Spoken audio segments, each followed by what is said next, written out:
here to join us in today's video. I think he wants to be a cat lap. Alright, hey everybody. So I've got my list of ideas that I'm going to be cranking out today. First one will be this video. It is how to train for fat loss with a 9 to 5 and zero mental bandwidth. Relate to this one for sure. If you don't know me, I'm Madeline Hatch. I'm a fitness and nutrition online coach to help you get strong, lose the body fat, and all of that longevity. Whether I'm talking to the 9 to 5ers, you guys for a specific reason. They're myself. Been working since I was 19. I have had multiple different types of jobs. 9 to 5 being one of them. 9 to 5ers already. I heard the reasons why it's hard to get in a workout before or after is a lot of the time it's either bandwidth or time. I'm sorry to say those are two smoke screens. Those are two bailouts basically. Who has not allowed that to be an excuse. I will kind of go into two ways you can still make it happen. If getting in shape, staying at your baseline health, making sure that, of course you don't want to be like stage lean crazy, so you're not trying to go for that, but you're trying to go for the baseline. So you're meeting cardio needs every week, you're meeting strength training needs every week so that your health is just at a baseline normal level, if not exceeding and just above average. I feel like time is an issue. Possible your progress won't be very, very quick, but you will still be able to make time. I get it, like if you're, a super busy mom, you work your 9 to 5, you got your kids before and after, you've got cooking, cleaning still to do, maybe you're a single mom, maybe you're not and you're married and yet you still got to do these things. In your 20s, you're maybe dating someone, maybe, fiance, maybe you're completely single, so you're in a different chapter of life, but you're still working a 9 to 5, it's still very demanding, still takes a lot of hours, maybe you're working like 5 to 7, 6 days a week. Possible to make time for it because all of these situations I just listed are exactly who I work with right now. Sleepy have to say about all of this.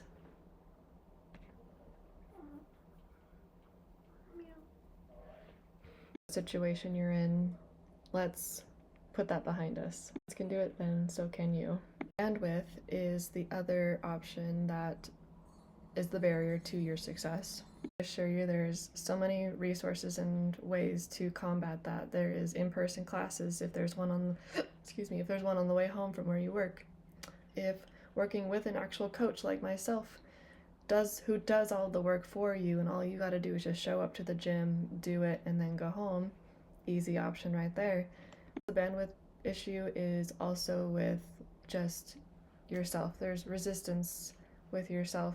There's a lot of cognitive thinking that goes into, well, if I have not been, exercising, if I've not been making time to meal prep, if I've been so busy with the things that I've got going on, it is challenging to then just all of a sudden pivot and add something new into your life. And so I get it. It's much easier not to do it than to add something in that adds more mental load to what you're doing. Or also, let me remind you too that if there was something in your life that was adding more peace to your life than taking away, wouldn't you want to be a part of that? Pivotal question to ask, because instead of just staying in the mindset of like, oh, I can't, or oh, I really just don't want to, or I don't have it in me, then you actually start thinking about what is adding to my life versus what is just distracting me, or what is just adding unnecessary mental load to my day. Now you're prioritizing what's important, right? You're prioritizing your work, your family, your partner, your pets, whatever is in your immediate life right now. Not be making that same amount of time or even a little bit of time for yourself. Just a couple times a week you can dedicate like 15 to 30 minutes to yourself, and that adds in more peace and more stabilization into your nervous system. Long run, give you the mental bandwidth to deal with the rest of the things that you got going on in your life. What situation you're in, how much time you do or don't have, how much of a bandwidth you do or don't have at the end of the day. These are the two things that you're going to want to do to make the biggest difference this year. As someone who has done 3 bodybuilding shows, who's actually gone through the fat loss process and what it's actually like to get stage lean, however, I understand you're coming from more of a lifestyle. You just want to do more of like lifestyle upgrading, and so this is what you're going to do. Find at least 2 days in your week to where you can get a strength training workout. You can make it full body on both days. Some clients, some moms that, are reintegrating the exercise back into their life. And so what I have them doing is just working out 2 days a week at the very least, just working their way into adding more eventually. Challenging for some of you and not so challenging for the other half of you. The next thing is the most challenging part, and that's the nutrition part, but it's so important to get into it because I have a very basic guideline that'll make the biggest difference. To change anything else, and if you just add in this one thing, it'll be a game changer for everything else. Steal, copy what I do is I have a Costco delivery and I get all protein sources. So I get chicken, I get cottage cheese, I get Greek yogurt, I lied. I get some berries. I get some berries to put on my Greek yogurt. Yeah. Still sticking to good protein sources. Tuna as well. Tuna packets. So they're like 22 grams of protein per packet. You can add it on top of anything pretty much that you like, of course.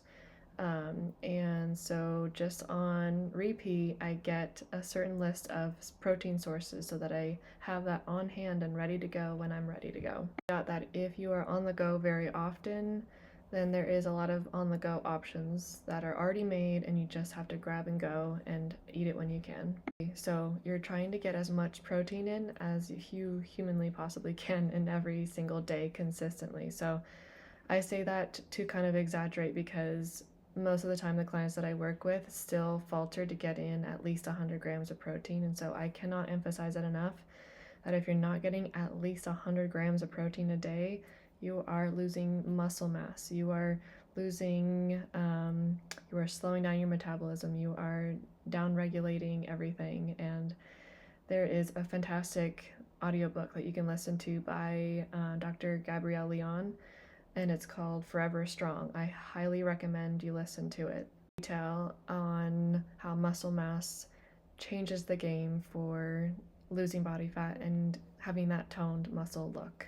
She's done all of her research on this. She is very educated on this matter, and so this isn't just personal experience. This is like science-backed information. Messenger and spreading exactly what I have been hearing from other professionals who's done bodybuilding. I can say that I have, utilized the process for myself, and it definitely works. Satiating macronutrient in our diet, and somewhere along the way we have lost touch with that macro in particular. And we heavily seem to crave carbs and fats, which are, they are fantastic. They have their time and place and what they do for our bodies, but we are, if I could make a chart here of we have this much protein, this much fat, and this much carbs, we are way out of ratio when we should be highest on the protein, medium on the carbs, and then low on the fat. So that's just where it's at. If you copy me and you get a Costco run, a delivery, I should say, you have a Costco delivery to your house, don't have to think about it, eliminates bandwidth, and you can just put it away, put it where you want it. I just, stick some things in the freezer, stick some things in the fridge, pantry, it's all right there. So whenever, I work from home, so I have a little bit of a different situation. I can just go down there at lunchtime, pop something in the oven, bake it, be done, come upstairs, eat it, whatever. So if you're more so on the go, get things that are more on the go, right? Greek yogurt containers that you can just take in your lunch bag, salad box, whatever. So many options that you can do to hit your protein amount and still feel like you're not bored with your food. The amount of bandwidth at this point that you need to be consistent with this is just be intentional. Just okay, I promised I would eat my breakfast, and that has a lot of protein. If you like collagen in your coffee, that's a fantastic choice. That helps you not raise your cortisol through the roof as you're starting your day. And, making sure every meal that you have has at least 20 to 30 grams of protein so that by the end of the day, you have that 100, because maybe let's say you have a collagen coffee and that has 10 grams per serving. Great. Then you have your breakfast and that has 30 grams of protein right there. then lunch you have 30, dinner you have 30, or let's just say you have 20 grams of protein per meal, and so you have your coffee, maybe you don't. So you have your breakfast with 20, you have a mid-morning snack with 20 grams of protein, lunch with 20 grams of protein. So you're eating more often, sure. If you have the bandwidth for that, then by all means do it that way. If you're super busy and short on time, you can just shove 30 grams of protein in each meal, and by the end of the day you should have at least 90 grams, if not more. Overemphasize more so on the nutrition part because of how much more of an impact it has on your actual weight and hormones. Obviously, doing the strength training and getting a good, I don't want to say burn because that's not necessarily what we're chasing, but activating the muscles, moving the muscles, telling them that we need to work harder, and low-key saying we're tearing the muscle, we're getting it to wake up and stimulate and rebuild and grow bigger and grow stronger. Hand in hand for sure. So you prioritize both of them. Experience, I have learned that the diet here's the caveat. I had already been training for like 10 plus years, so I already had a pretty good structure in that sense. And so if you're brand new to exercise, I would prioritize both of them because they're both the things that you can't really let either of them go unless if you want your progress to be really slow. I'm sure that I give most, if not all of my clients, because those are the two things, like I've been saying, that make the biggest difference in your weight dropping. Up your health issues, everything, your diabetes, obesity, muscle mass, all of those, high blood pressure, heart, stroke risk, everything, all of those come down as the muscle mass comes up. I swear it's like become like the big eye opener as, to why it's so, so important. So yeah, if you just integrate those two things and you're able to do that consistently, have that why and that vision in your mind as to why am I doing this, because I know sometimes it doesn't feel that important and it feels so much easier to just put it off to the wayside and say I'll do it later. But now is the time. Like, just like investing, now is the time.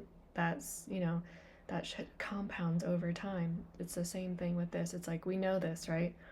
Some people will come up to me and they will say like, I know what to do, I just don't know, I just can't get myself to do it. And so that's when I come in and I am the accountability holder. I call myself a fitness and nutrition online coach, but I am basically an accountability coach. I hold you accountable to making sure these things get done. And if you're, sitting there thinking like, oh, I could do it, you just admitted to me earlier that like you didn't have the bandwidth for any of this. So now all of a sudden you're gonna say like, oh yeah, I got this. Like, that's what everyone else was saying before they got into my program, and then they realized I can't live without this. I need this. Like, this is what's going to keep me going to my goals. And they have dropped pant sizes, they have lost up to 30 pounds, they have, what else have they done? A series of those things. Their blood pressure has come down, their cholesterol has come down, their pre-diabetic levels have come down, all from just sticking to these two things. That was motivating. I hope that was helpful. I hope that was informative. Come back and tell me how your progress is going. I will keep making a series of these videos to be more helpful and to give my thoughts and insight and experience and tidbits on these things. So peace out for now.